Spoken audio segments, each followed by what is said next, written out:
The bear grabbed Carol by her buttocks and pulled her down the tree with it. Her nimble body slammed into the hard dirt ground beneath her, and the animal grabbed her by the neck and began violently shaking her like a pit bull that just got a hold of a cat. "Carol, no!"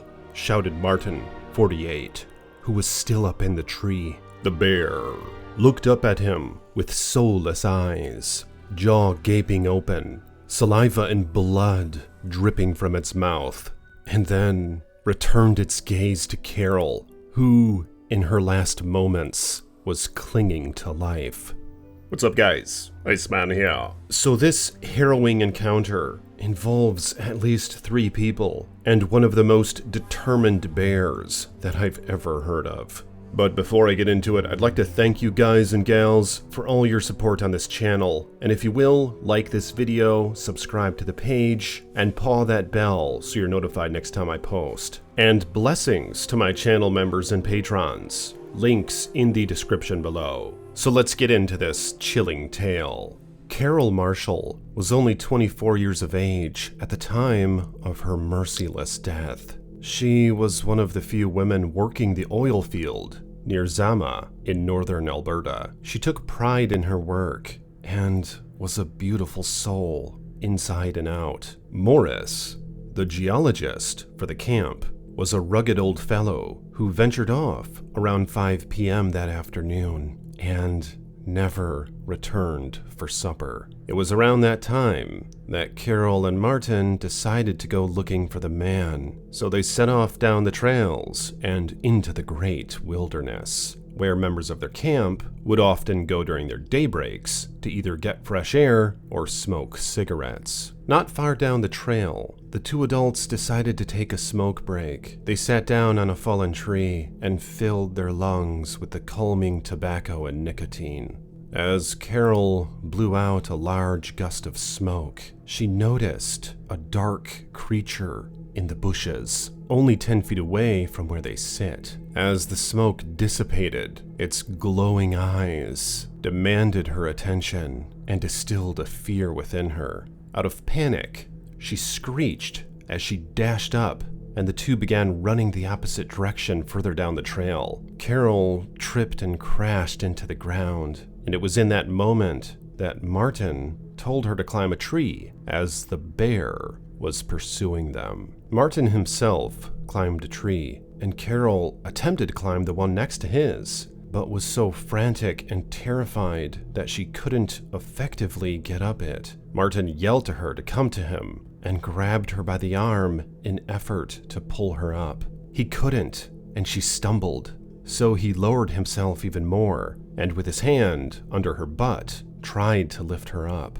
But she slipped again, and he caught her by her waist. At this point, the excitable bear was at the base of the tree and lunged up at Carol and swiped her across her bum. Carol crashed to the ground, and the bear immediately grabbed her by the neck and began viciously tossing her, thrashing her side to side like a rag doll. Martin watched the scene unfold in horror and could hear her bones cracking as the bear thrashed her, and her body went limp. Martin climbed higher up, about 13 feet, as he watched the bear drag Carol's carcass away and into the brush. He waited there in silence for 10 minutes, heart beating rapidly. What was to come of Carol? Was she dead? Is the bear eating her alive? Is it gonna come back for me? All these thoughts rushed through Martin's mind, and suddenly the bear returned and began climbing the tree after him. Martin climbed higher and used the other tree branches to swat the bear across the face and keep it at bay. The creature began acting erratic and started chewing on all the branches, snapping them in half with its powerful jaws, and then gnawing on the ones Martin would swat it with.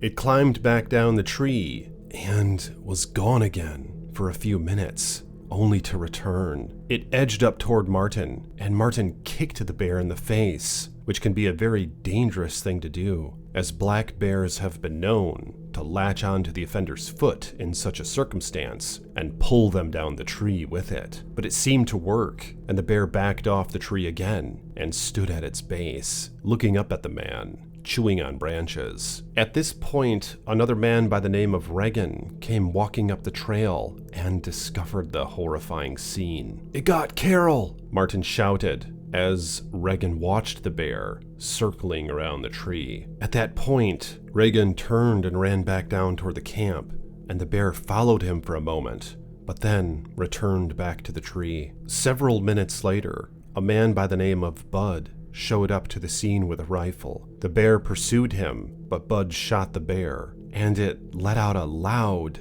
high-pitched scream and ran off into the woods. The following day, Carol's carcass was found less than 200 yards from the camp, along with Morris's half-eaten body. Apparently, Morris was observing various rock structures on his hike and was knelt down picking at a rock when the bear attacked him from behind. It crushed his chest, and many bones were broken in his neck, indicating the bear dragged him away and began eating him. The following day, a healthy-looking bear was spotted near the camp once again, and this bear was shot and killed. DNA evidence suggested that this was indeed the bear that killed both Morris and Carol. Zoologists analyzed this attack and claimed that this bear apparently went on a killing frenzy, and it somehow lost its fear of humans, and that is what perhaps instilled this predatory behavior. And the way the bear continued to pursue the man up in the tree indicated it was a hyper-excitable bear as well. It was also important to note from this attack that using any means necessary to fight off a black bear can potentially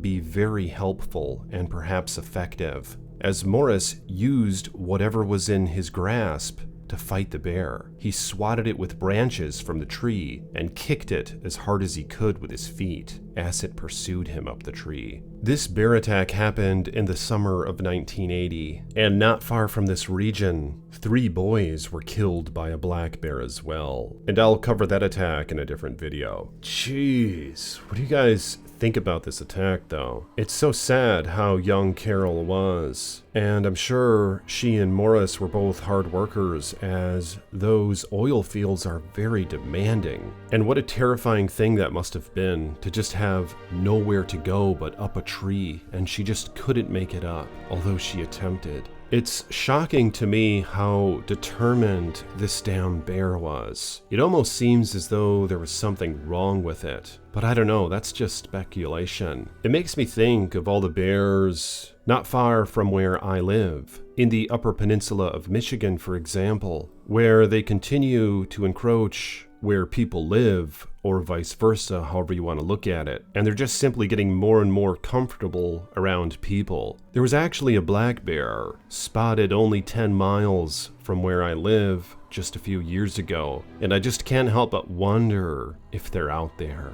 What's also startling to me is how in both of these attacks, which happened on the same day, the bear went for the neck of the victim. To me, that's kind of a telling sign that they are very intelligent predators. What really scares me about the big cats, and even cougars, is the fact that they always go for the neck, so they can easily sneak attack a human and kill them quickly, before the human even has much time to react. But in general, bears don't do this. I think it's because they possess so much bodily strength that they don't really have to. More like a wrestler, they just have to get a hold of their prey, hold it down, and begin eating it. But the fact that this black bear exhibited behavior that would indicate it's a naturally born killer by going for the neck is quite frightening. Of course, it probably just grabbed him by the neck because it was kind of a slimmer spot on the body that allowed for the bear to carry them away with. But nonetheless, while Martin was up in the tree, apparently